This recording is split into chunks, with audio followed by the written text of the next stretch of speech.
Thank you. Thank you. Thank you very much. Thank you for this invitation. And thank you for this meeting. It was Ronald Reagan who reminded us just how fragile this thing called freedom is, when he said freedom is never more than one generation away from extinction. We can't pass it on in the bloodstream. It must be fought for and protected, or one day we will spend our sunset years telling our children and our grandchildren what the United States of America used to be like. I'm not going to have that conversation with my grandkids, and I don't think you're going to have that conversation with your grandkids, to talk about what the United States of America used to be like. And this is a battle, a fight for freedom. It is a fight for freedom. And this nation has protected that precious thing called freedom since its inception for 235 years because of America's strengths. The strength of the Declaration of Independence as conceived by the Founding Fathers. The strength of the Constitution of the United States of America. It simply needs to be enforced, not rewritten. That's what the American people are looking for. Strengths in terms of our free market system. America's strength. We have the greatest economic engine on the planet. It's sputtering right now. Planet. It's sputtering right now. It's sputtering right now because we have an economic crisis. Our economy is on life support. But when it receives the right fuel, no other nation on the planet can touch it. America is great because of its strengths. Last but not least, because of the strength of our military and our men and women in uniform.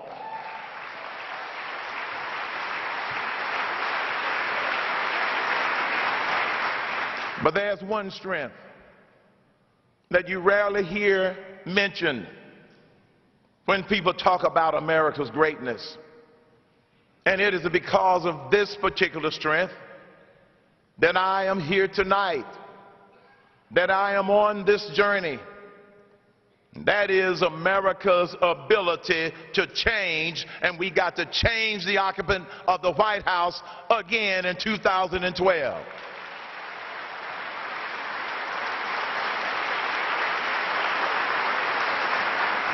America survived because of its ability to change throughout its history. We've had some ups, we've had some downs, but we've been able to change whenever the will of the people demanded it. I know something about America's ability to change. If it had not been for America's ability to change, I wouldn't be here tonight. I grew up in Atlanta, Georgia, in the 50s and the 60s, during the height of the civil rights movement in this nation. It wasn't just in the South. It was all over this nation. I can still remember riding on segregated buses in Atlanta, Georgia. I can still remember the sign at the front of the bus that will forever be branded into my memory. Whites, seat from the front. Colored, seat from the rear. I can still remember that. But because of America's ability to change, I stand here today and I own the bus with my picture on the side.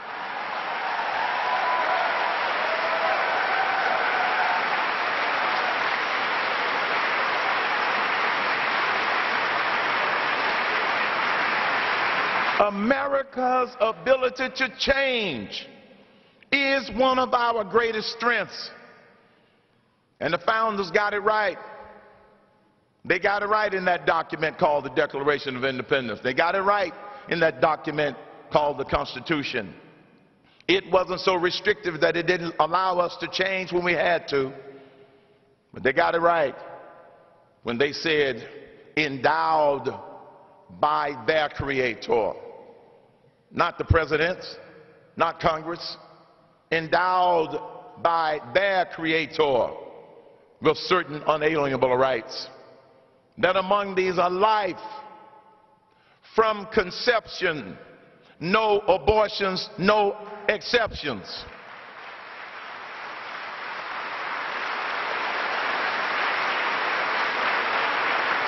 Liberty and the pursuit of happiness. And when they indicated that among these are life, liberty, and the pursuit of happiness, it suggests that they might have been talking about some others. I happen to believe that there's another unalienable right that the founders intended, and that's the right to protect yourself, the right to protect your family, the right to protect your property. We call it the Second Amendment to the Constitution of the United States of America. That's an unalienable right. The founding fathers got it right. We have to be the defending fathers. And that means that we have to do three things in order to take back the White House and take back our Congress and get this nation back on the right track. Number one, we must stay informed. Stay informed, because stupid people are ruining America.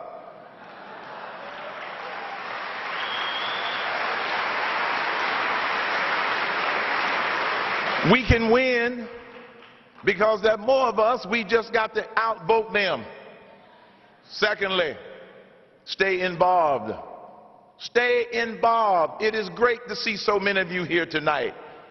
And as Ralph and Steve challenged you earlier, when you leave here tonight after the speeches, don't just do the same thing that you might have done before. And as the great philosopher Emeril Lagasse says, kick it up a notch. Kick it up a notch. Now, I know that some people in the press are going to say he thinks Emeril Lagasse is a philosopher. It's a joke, y'all. America needs to lighten up.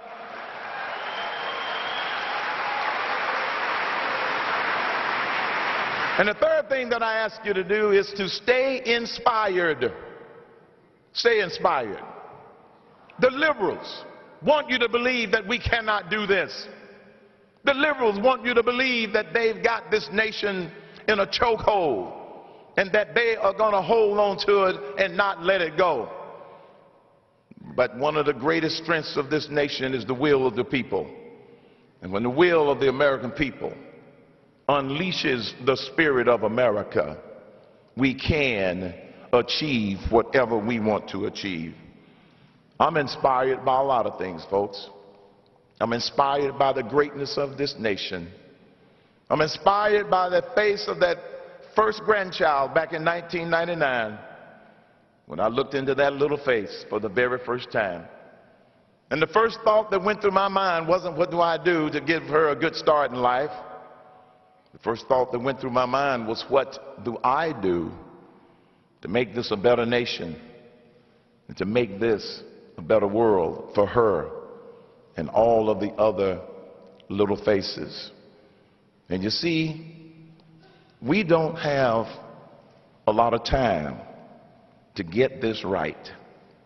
We've got to get it right in 2012.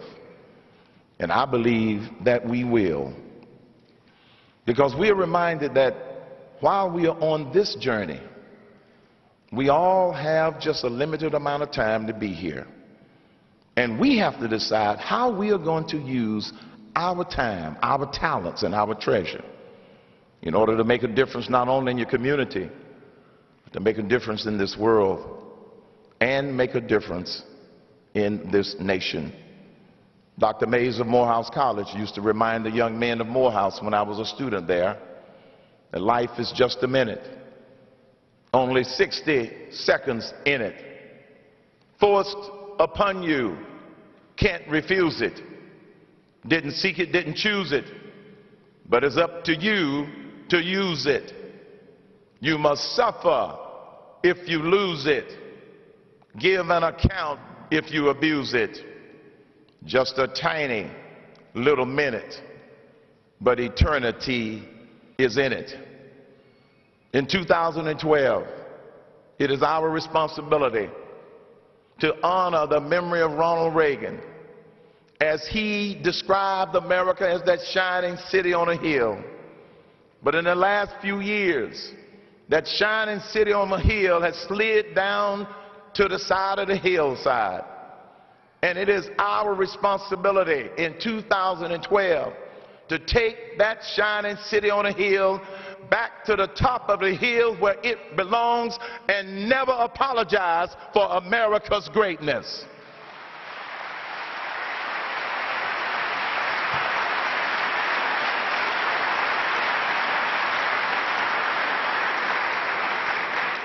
Gentlemen.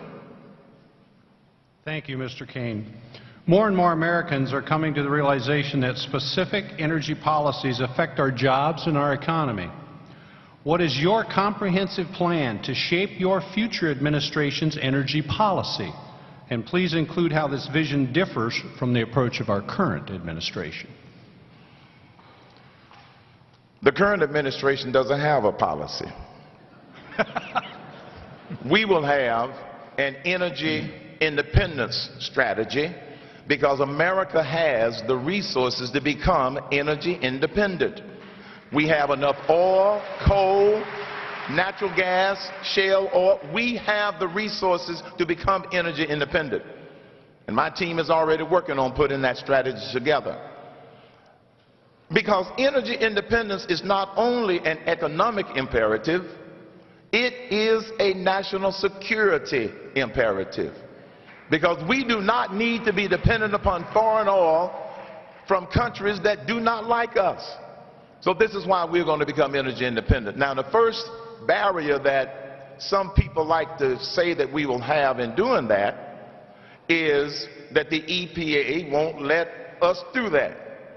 Well, as President of the United States, I will make sure that the EPA has an attitude adjustment.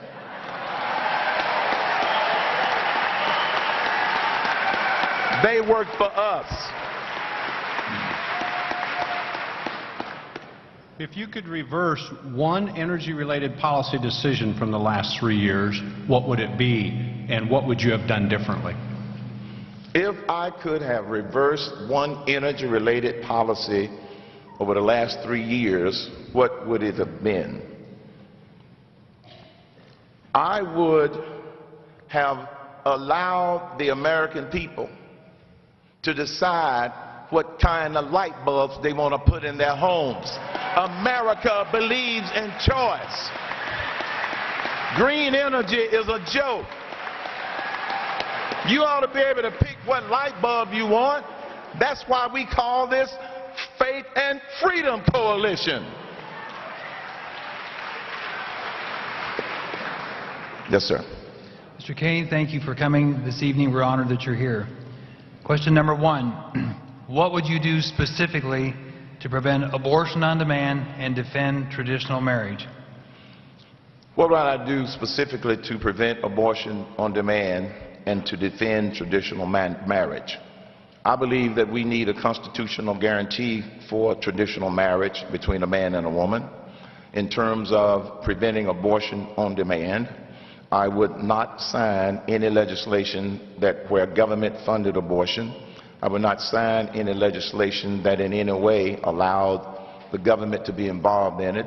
I would strengthen all of our current laws that prevent abortion. I believe that abortion should be clearly stated and illegal across this country, and I would work to defund Planned Parenthood, and I will make sure that I appoint judges that will enforce the Constitution, no activist judges, and I would also make sure that we didn't allow any bureaucrats to get in the way in order to protect the life of the unborn.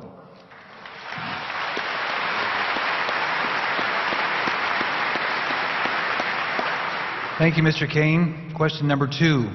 What would you do to restore fiscal responsibility and promote creation of jobs in the United States? In order to promote fiscal responsibility, we need to do 2 things simultaneously. 1, make sure that we grow this economy. This is why I have proposed a bold economic growth and jobs plan that I'm sure everybody in here has heard of. We must grow this economy. At the same time, we're going to be reducing spending in Washington, D.C. Here's my approach to reducing spending in Washington, D.C. That would be an across-the-board 10% mandated coming from the president of all federal agencies. And then, like most business people do, you do a deep dive into every agency to find those programs that need to be thrown out that are outdated. The Government Accounting Office documents waste, duplication, and inefficiency on a regular basis. But it's just that nobody has ever taken that report that they put together and do something with it. I believe that we can have costs coming down such that we can stop adding to the national debt. But it starts with putting fuel in that engine for economic growth. And this is why I would throw out the current tax code and put in the bold plan that we have proposed called 999 in order to get this economy growing. Thank you. Thank you very much, and thank you.